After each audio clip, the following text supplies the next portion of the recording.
preparing.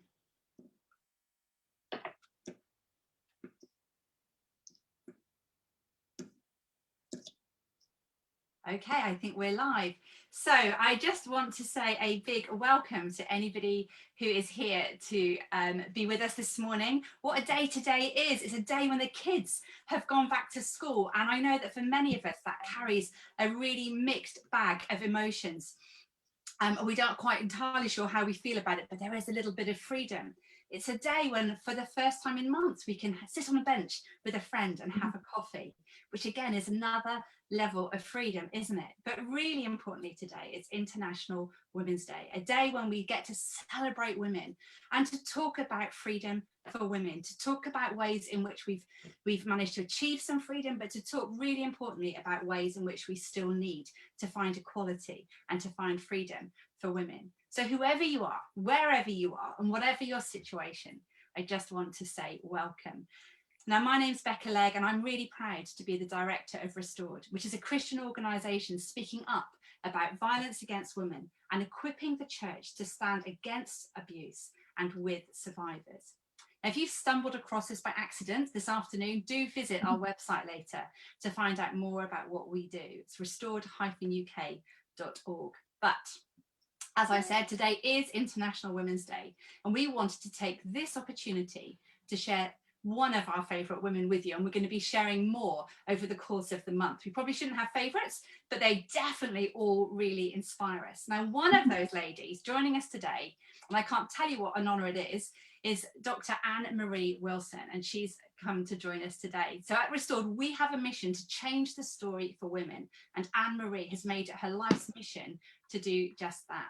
AnnMarie has played a vital role in changing the story for women and girls at risk of the harmful tradition of FGM, female genital mutilation. Trained as a psychologist and with a background as a training consultant in the corporate world, as well as through her own not-for-profit consultancy, 10 years ago, AnnMarie founded 28 Too Many, an organisation working to end FGM in countries all around the world. AnnMarie, thank you so much for joining us. Did I get some of that blurb about you right? It's always embarrassing, isn't it, to hear it about yourself? But yes, that's I'm absolutely right, and it's a good whistle-stop tour through my life. Well, yeah, well, it is, and I have to acknowledge it's such a whistle-stop tour because you've done so much, and we'll only begin to, drop into little tiny bits of it today. But thank you so much for being with us.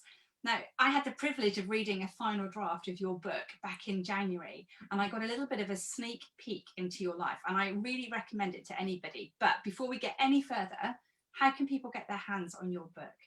Yeah, so that's a good plug, Becca, and it's lovely to have Restored behind me. You've been in my my organisation development from day one, literally. So I'm so privileged that both you and Mandy and Peter, the founders, all have given a little testimony or a little blurb on the back of the book. So that's wonderful to hear as well. So the book is being published on the 16th of June, which is the Day of the African Child, and that seemed an auspicious day, apart from today.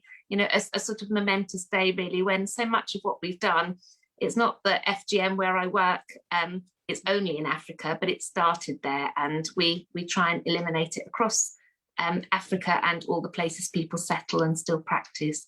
So 16th of June is publication date, but I think it'll be available earlier on Amazon and the pre-ordering and all of that sort of stuff, and it's called Overcoming, which seems a correct title for a bit of a summary of my life, really, in one word. It really does, actually. Having read it and known you just a tiny bit, it's the perfect title, and we'll come back to that in just a moment. But for those of people who haven't met you, haven't read your book yet, because it's not out, so they can't, it's just good to have a little bit of background to who you are. Could you tell us a little bit about, where did you grow up? What was that like for you? What was, Well, I grew up in a village, England, in Buckinghamshire, sort of one of those tiny little villages where nothing really ever happened. And I think my mum worked a little bit in a finance office, and my dad was in the Ministry of Defence for a sort of secret job. And I went to a convent school, and then I went to a girls' high school. And mum and dad had both been Christians in their childhood, but actually, I think in the 60s, they thought, let's let her decide, let their only daughter decide herself, really. And so although I was christened, I wasn't sort of brought up as a Christian at home, but they sent me to a convent school, which was quite an interesting choice anyway. And of course there I quickly worked out I wanted what everybody else had. So I pestered my parents from 7 to take me to church, to Sunday school, and the rest is kind of history. And I kind of stayed as a Christian all the way through university. Deviated a bit off and married somebody Jewish in my middle era. So I've got Jewish sandwich in the middle of my life. So 20 odd years of Christian, then about 20 years of Jewish, and then back to being Christian again. So there you are, like a good eclectic mix. Good eclectic mix, lots of experience there. And you know, your career and everything that you've done has taken you all around the world. Have you got a favorite country?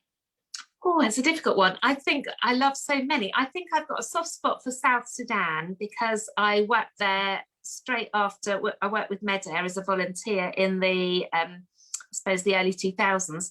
And I suppose I remember it, Becca, because I was the happiest I've ever been in my life. I had the least, had 3 pairs of trousers, 3 t-shirts, and I lived in a little hut that was actually used for baby foals, baby goats and stuff, really, normally a little tuckle.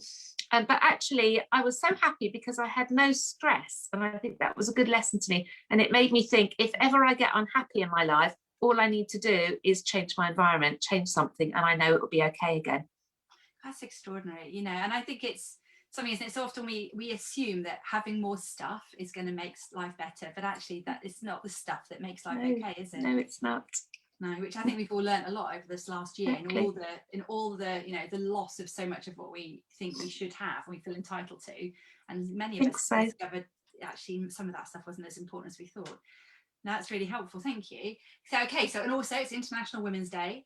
Which women have inspired you, or are there anybody who's played any like pivotal roles in your life? Well, I think in a biblical sense, I love the story of Esther. I mean, she is my role model, really. I just love everything about her. And as a Jewish woman reading her story in Purim every year, I think I got to love her as a role model. And she was that sort of she was a bride that was snatched and taken. She won a sort of beauty of her age of the sort. Was locked up. She stood up for her faith. She took risk. She endangered her life. So I suppose in a biblical context, she is my hero, really. I think in terms of others, I love Maya Angelou, who was an American poet. And I love one of the things she said. She was a US civil rights activist. She was actually born the same year as my mum. So I think she's like my alternative mum. And I think one of her quotes was sort of, people forget what you've said. They never forget what you did, and they never forget what you make them feel. So I try to remember that. That's important to me. And my other one, I suppose, just top of a very long list of women I love, was the Pankhurst family. And after Emmeline did what she did, as standing up in the suffragette movement, but I also had the privilege of meeting Helen. Wow. And she spoke about her book when I spoke at an international conference a few years ago. But again, her book, Deeds Not Words, I think is very much mirrors what Maya Angelou says as well. And maybe that's a little bit about my sort of mantra. It's about doing, not just saying, you know, make sure you actually walk the talk, really. Yeah. So they're a couple. Oh, they're and great. Esther. Yeah, there you are. All great. I love Esther as well. And I think about how you make people feel is so important, isn't it? And you know, at Restored, we kind of, and what you do as well, you know, we kind of live in this world that looks at, actually some people can be incredibly charming and say all the right things, and they can do incredible good things, but actually that underlying thing underneath a lot of it is, but how are you left feeling at the end? Because that's what really counts, isn't it? At the end of the day, so. you know, that's when you get to the nub of everything, because it can sound right and look right, but if it doesn't feel right, maybe it's worth having a bit of an explore. That's really helpful. I hadn't thought that. Thank you. Okay, total frippery now for a minute. If a film was made about your life, who would you choose to play you? Gosh, who would I choose? Well, I think one of my film heroines is Helen Mirren. I love her strength. And I love the fact she stood up in lots of male environments, whatever she's played. I think it's who she is. Whatever she takes on, she does well. I know she's a bit older now, but she's just, and I think that as well, she's aged really well, and she's stayed in the sort of Hollywood glitz, really. And I think often in women in our society, we're put out to grass very early. You have to have the right coloured hair and the right coloured teeth and the right facelift and all that sort of stuff. And I think we're in a very sort of image conscious society, and she has aged with her profession, and she's brought all that richness to her. And that's one of my people I admire. Yeah, I think she's good enough to play you as well. There you are. There you are. I'd let her do that. That would be a fair representation. Okay, well enough with those kind of questions for now. We'll move on to the important stuff, because you founded this incredible organisation, 28 Too Many, and I first came across that, quite years ago when I was editing a magazine, and we got to interview you and write an article about what you're doing. But perhaps you'd like to tell us a little bit about what it is and what inspired you to found this organisation. Well, 28 Too Many was set up, I set it up I suppose I started the work in 2005, but set it up as a project in 2010 and as a charity in 2012. And initially we nested under Restored, so we were very grateful for that. We had some funding from New Wine Women's Day. I think 9,000 women came to hear a women's conference, and they all gave £10, and we got £9,000, which was enough for us to start the charity. So that's how we were birthed. But I think it was really working with MEDA, a Christian relief and development charity.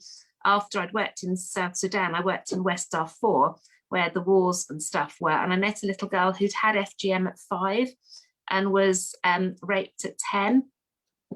And left for dead, actually, and her whole village was burned and razed to the ground.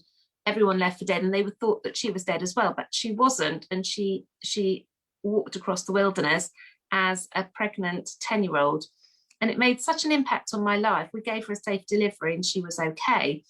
And actually, I just couldn't get that story out of my head. It's like a little thought of shard of glass had gone into my heart, and I thought, how can I leave these girls? And she was going to be moving to the other side of the country to marry, have an arranged marriage, but as a woman who was spoilt because of already not being a virgin, she would make a bad marriage, really. And I cried out to God and said, I was going home shortly after that, back on leave anyway, and I sort of cried out to God and said, well, who's going to look after these other girls? Because clearly she wasn't the only one. And it's the only time in my life I actually heard the voice of God saying, you will. And it's like, was it that? No, not me, surely not God. I'm white, I'm not a medic, I get burnt in the sun. It's like if I was God's HR department, I would be the last person I'd choose, because why would you choose me? I'd choose an African woman, and I'd choose somebody that had got medical background or something like that. But if you do hear from God, I think that calling is strong enough. A word from God, it's like, okay. And I've always thought of Jonah trying to run the other way, and it was just in the end God got him anyway. So I thought, let's just go with dignity and go the first time of asking, really. No fish needed, it's fine. yeah, exactly. Less belly of the whale stuff, really. So I went home, told my church, this is what I'm called to do. I think they were a bit horrified, really, and said, oh, I don't think so. And I thought, well, actually, I think this is what I'm going to do. So somehow they kind of supported me through sort of what was effectively a 7-year apprenticeship. As I retrained, I went to Pakistan and learned how to birth babies, actually, which was that would probably be my most fulfilling thing I've ever done in my life, as opposed to the most exciting place I've ever lived. And that was in northern Pakistan, and also then went up to work in northern Nigeria and helped run a fistula rehabilitation centre, which was for women who become incontinent, often from the combination of forced marriage and I suppose early childbirth, really. Childbirth at a very young age as well, really. So I suppose that's how we started. And the reason for it was, that was the reason for it. And I think it was just the idea. I roamed around a bit of Africa for a couple of years, retraining and working out what to do. What was the key element that I could make a difference with? Because I'm not African, I'm not in Africa. It doesn't happen to my traditional people group. So what difference could I make? And I thought, as a white woman, I've got to be careful not to try and take on a role that isn't mine. So I thought, actually, the one thing I could do was to provide really good quality information that would be useful for everybody, from the grassroots to the UN, and anyone in between. And that's what we've done, and that's what we've made a name for ourselves doing, I suppose, and that's what people rely on now. And so then that information is used how? What does that look like? Well, it's used by the community-based organisations on the ground, faith-based organisations and all others. It's also used by the UN and UNICEF and other bodies like that. It's used by governments. So activists lobby the governments to get laws changed in countries, and governments use it to actually decide where to put their efforts. And funders use it to decide where funding should be used that will make actually a difference.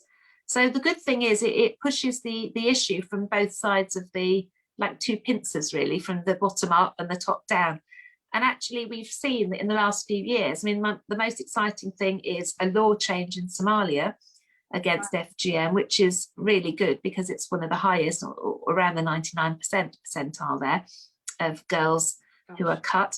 And in Sudan, where I was, of course, it's a cyclical story to see that the little girl I met at 10 would now be 15 years on.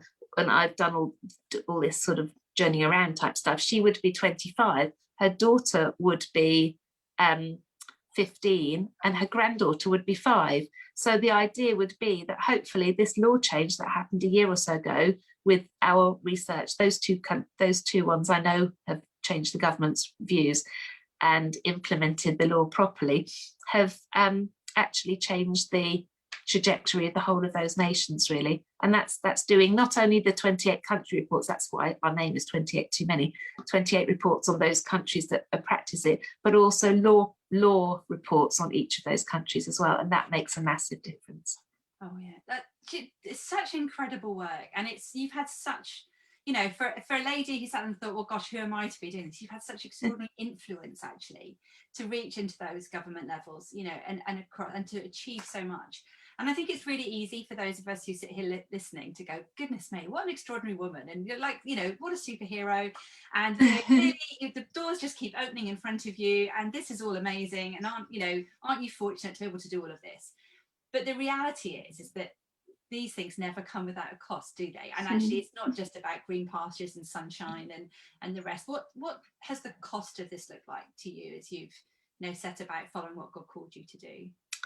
Well, I think interestingly, I lost both my parents in my 20s, and I think that made me. I don't have siblings, and I don't have much family around me, so it's like as a single unit. I'd done my carer responsibilities early, and I think maybe God knew that then I could get going and do something. But I think I did meet somebody just before I was going out on my first mission trip who was very keen and wanted to marry me, and sort of said, well, I've decided I want to marry you anyway. And I said, well, I'm just off to South Sudan. You know, it's not as easy as that really.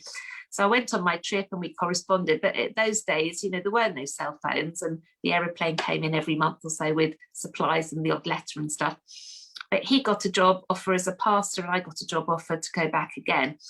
And I came back and we talked about it, but I think he wasn't well enough to come out with me. And I looked at the options and thought, actually, I don't think I can say no to God. I just think I have to do this. And he said, well, I'll wait for you till you retire, which was all very lovely. Yeah. And then a few years ago, he had a heart condition from rheumatic fever as a child. And he actually, the night I'd just gone to see him in hospital and decided, you know what, let's forget all this nonsense. Let's just get married now. I can commute from Brighton, or I can do it differently now. I've done the major parts of my work. And the next week, a couple of days later, he got offered a heart that night, and he died on the operating theatre. Wow. And it's like, just when I was going to have my second try at getting together with this man, he was taken from me. And he said to his son that night, you know, either I'll be married with AnnMarie, doing her work, or I'll be in heaven with Jesus. And it's like heaven won. So, you know, that's one big cost, really. I've stayed single. The only redeeming factor is that some of my work enabling me to learn how to birth babies in Pakistan and Nigeria. I've got 10 babies to my name, really. I know it's really the mothers that birth babies, but I was there. I feel they're my babies. It makes being single not so difficult because it feels I've been fulfilled that woman's part as well, really. And I think the other part is that of my story is that I got diagnosed with late stage cancer 5 and a bit years ago. And I think almost all my peers have just stopped work. They've got husbands or partners that say, let's time to check out, let's go and enjoy ourselves, do the world cruise tour or whatever. But I don't have that reason. And I feel, again, it's very difficult to say no to the work and no to the calling. So I've carried on despite, but I am losing my friends quite quickly. And I think that's quite a high price to have paid, really, to fulfill my calling. It's an extraordinary high price to have paid. And, you know, I just think on behalf of anybody and everybody who's listening, thank you for what you've done. And on behalf of just the hundreds and thousands of and hundreds of thousands of women's lives that you will change, and you will have changed the story for them, you know, big fat thank you, because it's extraordinary. And you know, but I knew that it'd been costly, and I wanted people to hear, because I think, you know, sometimes we look at people and we almost envy what they've been able to achieve, but actually the reality is that we may never want to pay that kind of cost. We might not be prepared to make the sacrifice it takes to be able to do what you've done. And I really just want to honour you, I think, in the midst of it, for all you've given, and as well as for all you've achieved, because the two go hand in hand, don't they? And I think it's really important for people to realise that, you know, and it takes great courage to be able to give so selflessly and to be able to do all of that. And I think courage is a word that if I were called upon to think of a word for AnnMarie Wilson, courage would be one of them. And not just because of all that you've given up, but because of all that you've gone through. You've been, you know, kind of reading your book, knowing your story, you've been in some really, really, like, frankly, downright dangerous situations. When have you, I wonder if you could tell us when you felt most afraid, and how you've been able to get through those and just keep going with all that you've done. I think some is a bit of sort of, I look quite a non-threatening, like small petite female type thing, really, and butter wouldn't melt type thing, but I've got quite a feisty bit inside me, really. And I think there was one time in South Sudan when I was walking between the lunch hut in the village and back to my classroom, and we had the chief of the county, which is a really big area. It's like the whole south of England sort of area. He was on my course, and I was teaching leadership out there. And I met his driver, and he'd got this big Kalashnikov gun, and he said to me, "Would you like to see my weapon?" You know. I wasn't really quite sure how to respond on various levels, but I was alone in the bush, really, basically. And I just kind of said, oh, actually, I used to fire one of them. I was in the officer training corps with the King's Regiment. Nice. And whatever was on his mind, I'll never know to this day, of course, whatever was on his day. And he kind of saluted me and left me to it, really. And on I went, really. And I think that was a bit of a near escape. And then I think I worked in northern Nigeria, and that was quite a scary time as well. I was the only Christian up there. It was up in the area where we know that Boko Haram works and that sort of stuff, really. And actually, I don't think I realised how dangerous it was, a place I was going to, before I went. And instead of being in the town centre in a hotel, which is what I was thinking, I was up in the middle of nowhere, really. And I was doing okay to start with. I was in a sort of a flat apartment, and on the other side of the staircase was the office, and there was a big metal gate, like a big garage door, locked. And so I was then up my staircase, through the front door, into my area, through another locked door, into my bedroom and bathroom area. But one day I was having a bath, and somebody was knocking on the door downstairs. So I went out, wrapped myself in a towel, went outside, went to the dining room windows to look down and just say the farm colleague, who was my sort of chaperone, was coming back later. But there in the middle of my sitting room was this enormous man, really, about, I don't know how many kilos, but like about 4 times my volume, I reckoned.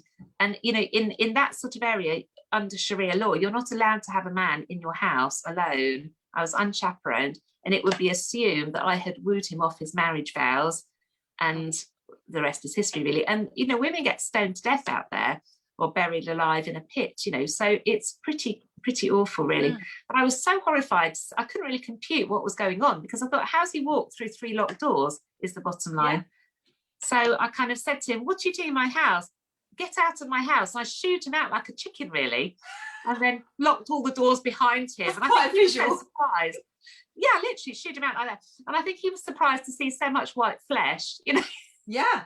He was not, you know, he was a bit shocked as well. So I just got there quickly enough, and I don't know what protected me. I don't know whether there's a host of angels around me. I can't superly spiritualize and say the angels came down and protected me, but somehow I was protected, and I locked the door, and that was that. The rest was history, really. And that something happened similarly to that a couple of weeks later, and it really messed with my head. A football team sort of came into my compound, and it's like, oh gosh, Lord, get me out. And I would literally pray for protection every day. When I opened my eyes, I think I am still alive, you know.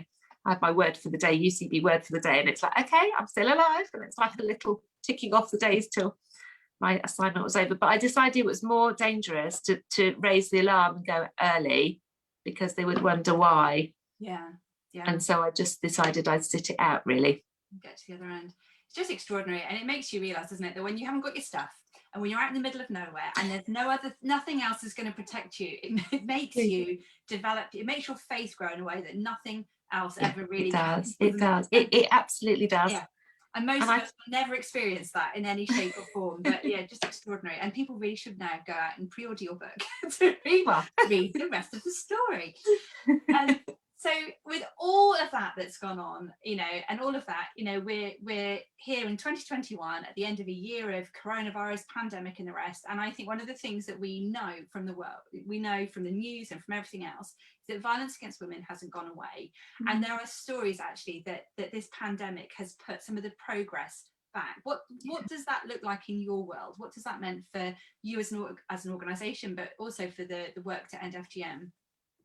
I think for us as an organisation, it's been fairly dire because I don't go out. I mean, actually, this time last year, the 7th of yesterday, was a year to the day from when I was being locked in my house, shielded. So I was on my way to New York, and the flights were cancelled for going out to the UN Commission on the Status of the Women, and I'm not. And this year I'm doing it on Zoom. So, you know, it's a whole different world, really. But actually, from first quarter last year, at the end of June, when we looked at our results, our income, our gift giving was down a quarter. I thought, oh my gosh, that's a lot in just 3 months, really. Will we even make it to the end of the year? So I set a campaign to do something called, it's hashtag challenge 28, and it's on our website, where you just put that in and you find it, really. But I for my part, am doing 28 minutes of cycling on a static bike, and I've been doing that for 28 weeks, so that's 6 months. Very good. So I've been doing that since September, attached to my backside, attached to my static bike every day. So that is to try and raise money. And actually, we are only about £3,000 off our target. We need to get 28,000 really to make it, and we're about on 10.5 at the moment. If we get to 14, we will get match funding to 28. So we're so near. Oh, you are. That time is ticking. So I'm hoping that will come off. So that's organisational. So if someone's listening and they think, I'd really like to contribute to that 3,500, they can go to your website and find details. Yeah, exactly. 28toomany.org, and they will just find on the donate page the whole page of Challenge 28. So. Oh, that's brilliant. That's brilliant. So I was going to carry on. No. I was just going to say, I'm really aware that probably got something in the background going, Becca's talked for too long, or Becca's kept asking questions. Well, no, I'm going to let you keep speaking, but I want to make sure people know that if they're listening and they want to ask questions, to put those on the Facebook page, and then they'll get sent through to me and I'll ask you. But anything last that you'd like to tell us before we go over to questions from the people who... Well, I suppose just the last thing was for me, for pandemic and for FGM. So I work in the work of violence against women generally. So I work in my church against domestic abuse. I'm a survivor of domestic abuse as well. So Restored's work is very close to my heart as well. And also FGM has certainly gone backwards. We know that more girls are being cut around the world because for economic gain and stuff, to save the mouths to feed and all that sort of stuff. And our work carries on, but the work of we're not being able to go on the ground and do any more research on the ground at the moment because all the flights cancelled. Just whilst you said that makes me want to ask a question, because I wonder if anybody listening might want to ask it as well. It's when you say that for economic gain, there's been more FGM. What can you explain why FGM is connected to economics? Yeah, well, let's say a girl of 10 would have been in school, and actually, if the family thinks she's going to be educated and can be good, be a useful contributor and economically viable, then she might stay in school. But otherwise, in the current climate, she'll be pulled out of school, married off, have FGM, married off, and that's one less mouth to feed, and the money of the dowry will bring income into the family. Gosh, you know, the story that you told at the beginning, it's, you know, it's like a little shard of glass in anybody's heart, I think, who hears it. I can't imagine witnessing it. But the thought that parents are so impoverished that that feels possible, let alone necessary, is so hard to imagine, isn't it? And I guess that's why what you're doing is so important, that you can, and then it has to all be part of a bigger package, because it's not enough to say this isn't a nice thing to do, is it? It's about saying, well, we have to find other solutions for the problems that creates in the first place.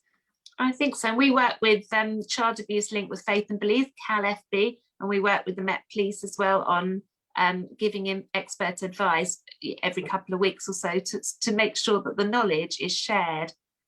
People do FGM they often have the best of reasons at heart, yet the implications on childbirth and early death and miscarriage, all sorts of things like that, is dire, and they don't always know the correlation of the two. So we try to inform and protect and prevent. So here's a question that just about what's going on and the situation. So we think of this, I mean, I think it's very easy to think of this as a problem that's in other countries, and you talked about Africa and the 28 countries where it's the traditional culture. But what does that actually look like in the UK? For most, I would imagine most people listening are UK based. So what does that look like in the UK? How big a problem is it in this country? We know it's there, and we know it's bigger than we know. That it's very difficult for young girls to testify against their parents. There's been one case where it was convicted, and it was a young girl of 3 that had FGM, and she was 4 when she gave her information. She just, I think in the court case it says the witch came to visit me, which says a lot, really. So that was definitely FGM linked to witchcraft as well, which of course it's African practices, really. We know that it happens. It used to happen where girls were taken in and out of the country in the long summer holidays. We then knew that it was taken to some intermediate countries, maybe Singapore or Hong Kong or Dubai, where girls would be cut. We know there's medicalization in some places, the Maldives and others. We know it happens in Indonesia and other places. We know it happens in a different, a lesser than the very extreme type in the Indian Bora people on the India-Pakistan borders. So and the thing is, Becca, that people come from those countries and then sometimes want to carry on that practice, or they take their daughters back home for a summer holiday, and somebody in the village or a grandma or an auntie think it's important to sort out that girl. Yeah. So do you think then at some level pandemic may have protected some of those girls because they haven't been able to travel?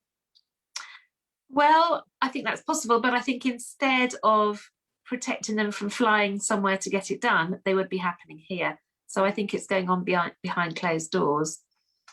But the difficulty at the moment is that social workers can't just get into houses because COVID isn't as a reason to not have access, and there's no normal checks and balances on child protection, where children who would be in a risky group might be kept an eye on by teachers because they're not in schools.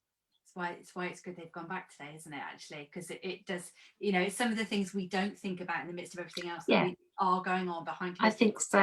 I think from a general domestic abuse profile, apart from mental health, it's good that they're back.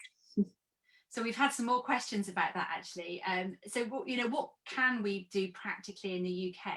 So here's a few questions. I'll put them all together, actually, because I think they'd be quite helpful. They're all around the same theme. So how can we better protect girls here, and what can we do practically, and how can individuals campaign, and are churches doing anything? So there's a whole bunch of things there, but they're all kind of around the same topic, really. So I guess you could probably answer them together generally, and then maybe the bit about churches is good too.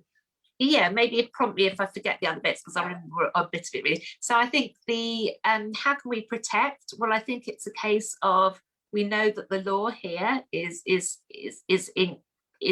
protecting girls in this country, and all mothers who've got children at risk will be asked at a midwifery appointment what's happening. So one of our previous research managers was married to somebody from Sierra Leone, and she was asked at the clinic appointment, and she was so delighted. She said, "Oh, you've never made me so happy. I'm so glad you asked." So things like that will protect and prevent, really.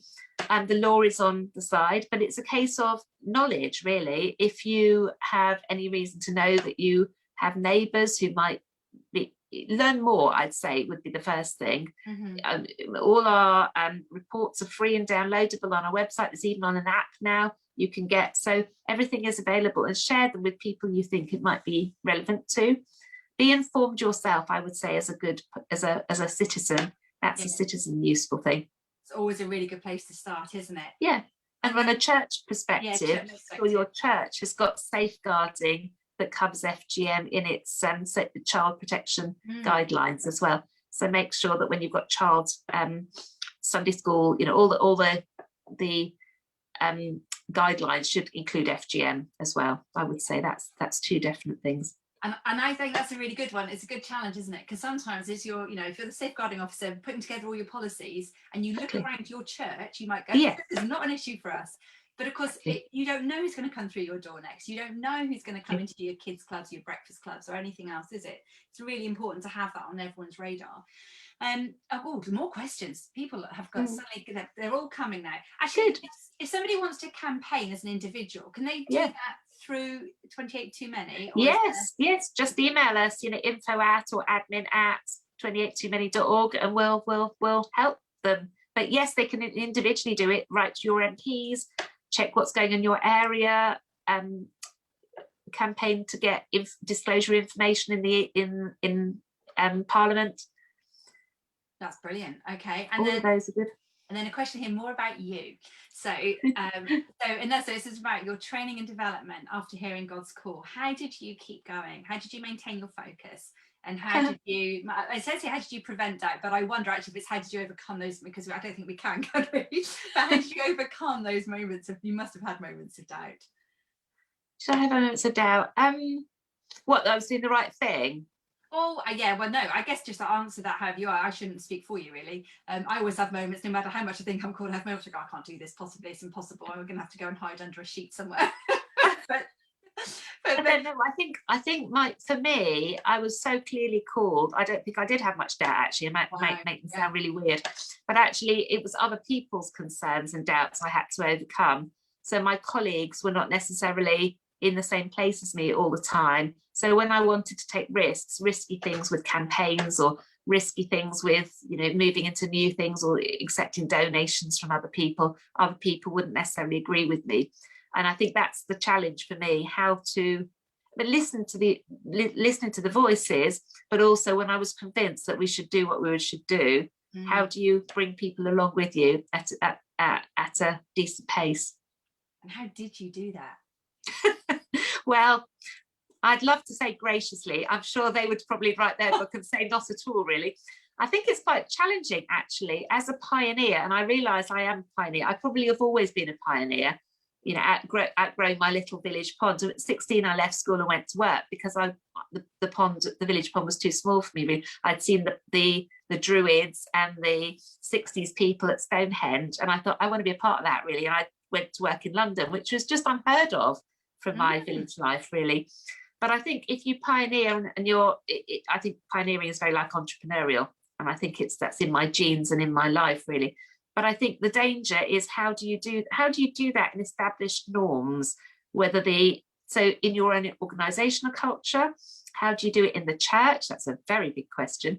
And how do you do it in areas you want to influence, whether it's the police or the judiciary or the law? That's a very interesting question that I still grapple with. Yeah, it's quite something, isn't it? And actually, I guess it's what leadership is, isn't it? Is that ability to better take people with you and help them even when you're 4 or 5 steps ahead, to be able to, I think so, to keep going behind you. And I think just one thing, I mean, it's like probably not, it just popped into my mind, but when you really know you're in the right place, I went out to Rome a couple of years ago to a conference, and I wrote to the Pope to see if I could go and see him. And trying to see the Pope, it's like you and So as you 20,000 do. people, and I don't think I realised he would be so popular, really. But I had got a golden ticket, but I hadn't got it at the right gate. It's very, very complicated. You have to fax them, and it's a whole different palaver, really, to get these things.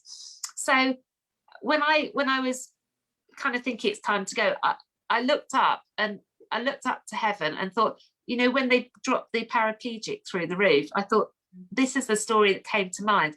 And it's like my feet wouldn't budge. And so I queued up, not even knowing if the Pope would come out the same way as he went in. But I was one of 4 people that held his hand. Only 4 people he even touched, on that day. It's interesting, isn't it, really? Yeah. Gosh, what a, just extraordinary. Your whole life has been extraordinary and continues to be. And what you've done. It's a bit of a whirl. And yet you've just, you've made such a difference, and you've changed the story, and it continues to change, and it continues to change for women. And in the midst of all of that, AnnMarie, I'm just going to ask you one last question. How can we pray for you and for 28 Too Many? Oh, that's really kind. Well, I think for 28 Too Many to make it and to carry on doing this in my lifetime and beyond would be my prayer there. I'm trying to focus on legacy building now. I always said I'd run 28 Too Many for 10 years to make a 10% difference in 10 countries in 10 years. And we have done that. And I think as a founder, having done this from sort of 2012 to 2022, is in sight. It's now the board is thinking, well, what next, really? And also with my health, which is obviously not the best it could be, to just pray I have as long a time as possible on this earth. I'm quite happy to go meet Jesus if I want. I've done all my end of life stuff, but I've got lots of things I'm still enjoying doing. I'm a hospice chaplain, and I've just got a new exciting role with my church doing anti-domestic abuse and pastoral work and stuff. And I want to do all these things, really. I think that's what my life is all about, really. I was trying to think, have I got the right balance? Should I be just sitting doing knitting or crochet or something? Nothing wrong with those, but actually these are the things that excite me. So I think it's just what I want to do, really. So I think that's probably those 2 prayers. And also for my team worked really hard. There's 10 of us all around the world. We've got Tanzania and Melbourne and Australia and Kenya amongst the UK, the rest across the UK, and just that we can do what we need to do as long as we're needed, and then when we're not, we know that we're done. But I don't think we're there yet. No. Oh, well, do you know what, Emma? It's been such a privilege to have you come and speak to us. Thank you so much. I'll sign us off in just a tick, but if people want to find out more about the work that you're doing, where can they find that? Just look on our website, 28toomany.org. There's a whole resources page there. We've got training books and resources and free downloadables for people going overseas to work and stuff as well. But just get people to email me, either there's an admin @ or there's an info @ or my email is AnnMarie@28toomany.org, any of those, and just ask their questions and we'll sort them out in the right direction. Because I would love that people, the listeners today, the people watching and listening today, can engage and become little mini me's, because I can't get around the whole planet. I do my best, but I think if I can make a whole generation of people aiming to help this, then it will end in our lifetime. That's brilliant. AnnMarie, thank you so much for joining us. You've been absolutely Thank you, Becca. Thank you to Restored for having me. It's been an absolute privilege. Thank you.